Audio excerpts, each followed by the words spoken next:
So factorizing quadratic expression, 3 terms, all right? Like I said, it has to be 4 terms. So when you have a 3 term like this, you have to multiply your a value and your c value to give you 10x squared. So this will give you 10x squared. So the next thing to find is what are the 2 values you are going to multiply that will give you this 10, and then when you add or subtract them, they will give you the b value here.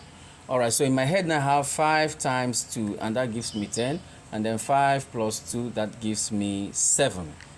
Okay, so these 2 values can represent the b value. So let's move on. In that case, I'm going to rewrite the question. So the question becomes x squared plus, instead of writing 7x, it becomes 5x plus 2x then plus 10.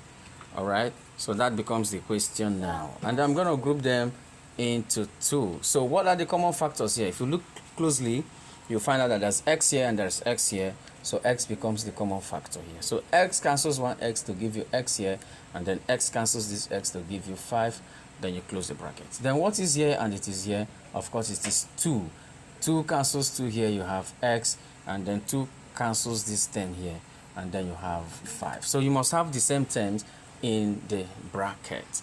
Alright, so if that is correct, then pick what is outside. So x is here and 2 is here, bringing them out. X plus 2, and then pick one of these in the bracket. That gives you x plus 5, close the bracket. So this is actually your answer, your factorial. So let's check if our answer is correct. How do you do that? By expanding.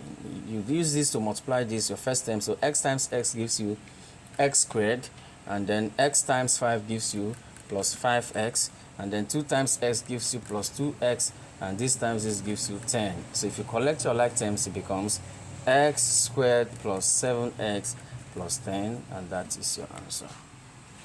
Thank you.